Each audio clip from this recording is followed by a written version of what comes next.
तो लगता है कि यहाँ का बेतला का बॉर्डर जो नेशनल पार्क है, मैं दावे के साथ कह सकता हूँ distance is not more than 8 kilometre from quarry और क्रशिंग पॉइंट। अब दैट इज मैंडेटरी। आप किसी कीमत पर नेशनल पार्क से या वाइल्ड लाइफ से आप 10 किलोमीटर के अंदर कोई क्रशर नहीं लगा सकते। और वह 10 किलोमीटर को रोड नहीं नापना है, डिस्टेंस एरियल डिस्टेंस लेना है सारे मानक के अगेंस्ट में। यहाँ पर हम देख रहे हैं करीब 6 क्रशर ऑलरेडी रनिंग है, गांव कवरने की स्थिति में है। और जो इसके लिए क्राइटेरिया है मैं आपको बताता हूँ।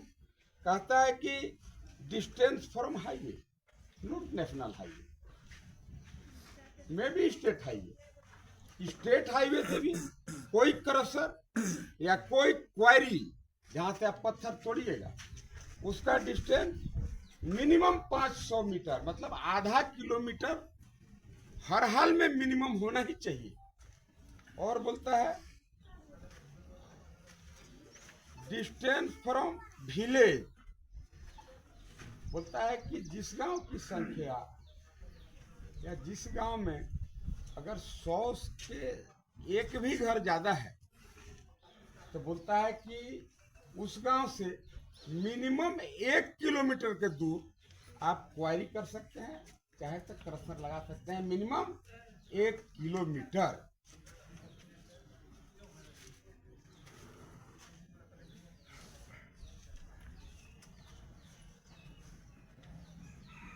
और सपोज कोई छोटा गांव है, उस गांव में मान लीजिए 100 घर नहीं है, 40 को घर हो सकता है ना, 40 घर का भी गांव होता है। वैसे छोटे गांव से भी मिनिमम आपको 500 मीटर डिस्टेंस होना चाहिए, मतलब कम से कम 500 मीटर की दूरी होनी चाहिए। आज गौरगाड़ा है, कौन कौन गांव में है, आज देखिए यहाँ पर गौरगाड़ा में क्रशर प्लांट रोड किनारे है, जिसका खनन माने क्रशर लगा दिया गौरगाड़ा में। थोड़ा सा शांत रहेंगे तो आवाज वो सुनाई देगा, बगले में पूरे गाड़ा में लगा दिया, चटकमान में बरटोंगरी में लगा दिया, गासे दाग है बगल का गांव, वहाँ खड़ियाही में क्रशर लगा दिया और उसका खनन पिंडरा दक्षिणी टोला में खनन होता है, गासेदा खड़िया टोला में खनन होता है, गासेदा खड़ियाही टोला में एक और क्रशर प्लान हुआ है। अभी इस टाइप के करीब और 8 क्रशर लगाने के लिए 16 क्रशर है बाबा, 16 क्रशर है यहाँ पर। और 16 क्रशर के लिए गांव के लोगों को ठग करके दिग्भ्रमित करके 1 लाख रुपए एकड़, 50,000 रुपए एकड़ जमीन उनके नाम पर लीज ये बोल के कराते हैं कि आपका जमीन हम खरीद नहीं रहे। आपका 10 साल के SC ST के लिए 5 साल का प्रोविजन है, और जनरल आदमी का जमीन आप 10 साल के लिए लीज ले सकते हैं। लेकिन लीज लेके उस जमीन का उस समझिए कि उसका लाइफ ही चौपट कर दिया। लाइफ चौपट ऐसे कर दिया जहां पर वो जमीन जिससे भी लिया, लाभुक से, जिस किसान से, रैयत से जमीन लिया, आप ऐसे जानिए तो कम से कम नाई पर हम देख रहे हैं 400 मीटर नीचे पत्थर निकाल लेगा, माने आधा किलोमीटर नीचे से पत्थर निकाल लेगा। जिसे कोलवरी में खदान नहीं माइनिंग नहीं होता है, उतना पत्थर वो निकाल लेगा। और इसके लिए अगर 100% उत्तरदायी कोई है तो यहाँ का मान्यवर मंत्री श्री मिथिलेश कुमार ठाकुर जी, जिनका शुरू से सोच यही रहा है कि भाई हमको गढ़वा रंग का विधानसभा को तबाह कर देना है, गढ़वा रंग का विधानसभा के सभी नदी नालों से हमको बालू उठा करके उत्तर प्रदेश बेच देना है। और अब उनका गिर दृष्टि बालू तो मोटा मोटी बेच दिया, अब उसका गिर दृष्टि चला है पत्थर पर।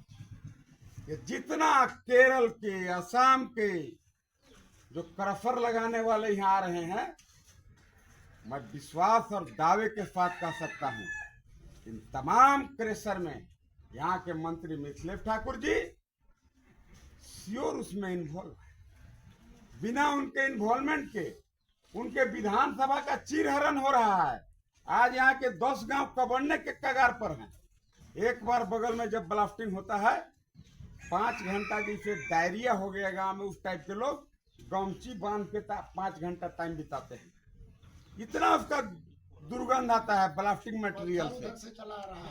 पत्थर वहां पे उड़ के चला आ रहा है। आज ये तमाम चीजों के लिए अगर कोई रिस्पॉन्सिबल है तो यहाँ के माननीय मंत्री मिथिलेश कुमार ठाकुर जी। लेकिन मैं एक बात उन तमाम प्रशासनिक पदाधिकारी से भी कहूंगा जिन्होंने मंत्री जी के दबाव में एनओसी देने का काम किया। आखिर कोई सीओ या यहाँ का डीएमओ जिनकी जिम्मेवारी है कि भाई क्लियरेंस देने के पहले इन्वायरमेंट का पूरा ख्याल रखा जाए। अगर आप इन्वायरमेंट क्लियरेंस दे रहे हैं, सरकार का जो मानक है आपको उस मानक के अगेंस्ट में क्लियरेंस नहीं देना है। लेकिन यहाँ के तमाम वैसे प्रशासनिक पदाधिकारी जो भैया जी के तलवे चाटते हैं, जो भैया जी के कृपा पर गढ़वा रंका विधानसभा में गढ़वा जिला में पदाधिकारी बने हुए हैं। अरे भाई, भैया जी तो जेल जाएगा, मैं लाइए चैलेंज करता हूं, कोई मैया के लाल मंत्री को रोकने वाला नहीं है, वो जेल जाएगा। आप नोट करिएगा इस बात को। लेकिन अफसर से बेमौत मुझाएगा नहीं, मुझाएगा। आज क्या हुआ? आज देखिए ना भाई, प्रदेश में पूजा सिंघल IAS है, इसी माइनिंग और जमीन घोटाला के चक्कर में कहर रही है, IAS है। नहीं भूलना चाहिए प्रशासनिक पदाधिकारी को कि नेता आते जाते रहेंगे, लेकिन पदाधिकारी जो पेन पेपर में गलती करके एक बार चले जाएंगे उनको बिना जेल गए कोई गुंजाइश नहीं है। आज वीरेंद्र राम का देखिए ना भाई, बहुत रुपया चोरा है।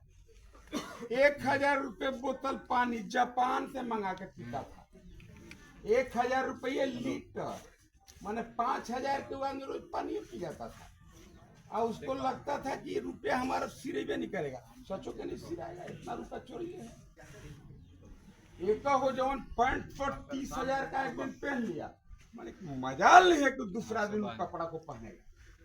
100% पैंट शर्ट आज पहना और 50,000 का पैंट शर्ट उठा के बिक दिया। इतना रुपया कमाया, हाँ, जेल में बेचारे मुश्किल बनल है, जेल क्या सजाए काट रहे हैं। वैसे ही यहाँ के भी प्रशासनिक पदाधिकारी, अब यहीं के देखिए ना, मान लीजिए रंका के वो सीओ है, हम आज तक अपने लाइफ में उतना भ्रष्ट और करप्ट सीओ नहीं देखा।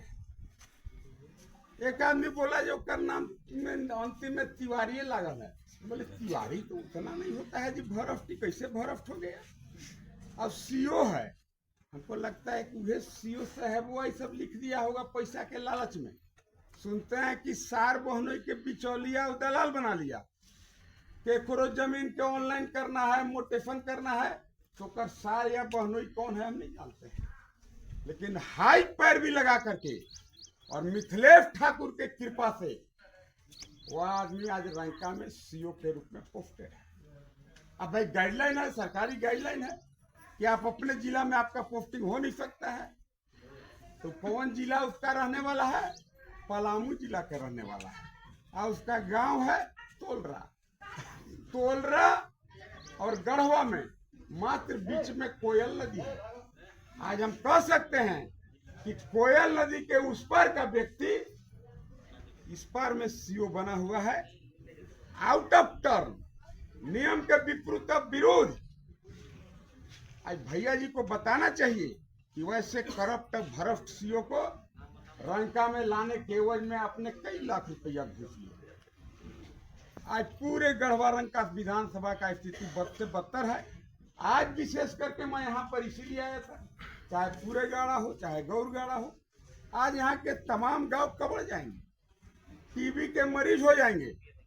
आज आप चले जाइए जहाँ पर पाटन मोड़ के पास कठौतिया माइंस खुला है, सब चापाकल ड्राई हो गया। आप अगर बगल में 400 मीटर 500 मीटर का अगर आप माइनिंग करके पत्थर निकाल लेंगे, मतलब यहाँ पर जितना भी कुआं होगा या चापाकल होगा अगल बगल के 100% ड्राई हो जाएगा।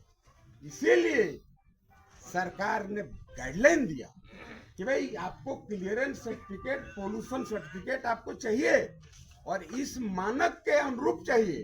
लेकिन मैं चुनौती देता हूं यहाँ के डीसी या डीएमओ को। इसमें डीसी की संलिप्तता है कि नहीं हमको नहीं पता, लेकिन मैं चुनौती देता हूं यहाँ के डीएमओ को। जब रात भर नदी दिन घूमल चल रहे ट्रैक्टर के बालू के ट्रैक्टर पकड़ेला, एगो बालू के ट्रैक्टर पकड़ लेंगे तो 50,000 मिल जाएगा। अब मिथिलेश ठाकुर का गाड़ी हजारों नहीं, हमको लगता है कि लाखों गाड़ी बाली यहाँ से उठा करके मिथिलेश ठाकुर और उनके कृपा पात्र लोग जो दिल्ली और नोएडा बेच दिए, आज कई नदी करा रहा है। गांव के नदी नाले में आज बालू बच नहीं गया। अब सवाल है कि यहाँ के लोकल लोग जब ट्रैक्टर से बालू लेने जाता है तो प्रशासन दौड़ के पकड़ लेता है, लेकिन मिथिलेश ठाकुर के जो चहेते हैं, उनके जो बिचौलिया दलाल हैं, या स्वयं मिथिलेश ठाकुर जो यहाँ से लाखों गाड़ी यहाँ से बाहर भेज करके बेचने का काम किए, वह गढ़वा जिला के भविष्य के साथ खिलवाड़ करने का काम किए।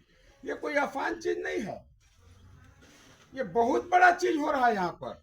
आज 8 जगह और क्रशर इंस्टॉल होगा, उसके लिए पिलर गड़ा गया, मतलब 2-4 दिन में वहां भी हाथ लग ही वाला है। मैं निश्चित तौर पर मैं माइनिंग सेक्रेटरी को, माइनिंग डायरेक्टर को, यहाँ के मुख्यमंत्री हेमंत सोरेन जी को मैं जरूर पत्र लिखूंगा। और आप पत्रकार बंधुओं मित्रों से भी निवेदन है, आप भी जरूर पत्र लिखिए, या दूसरा झरिया और धनबाद ना हो जाए।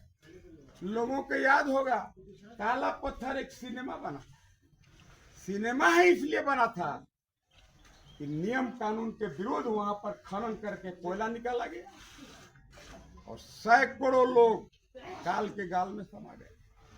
सैकड़ों लोग आज नहीं रहे, ब्लास्टिंग हुआ, बीच का दीवार टूट गया, सैकड़ों लोग उसमें मारे गए।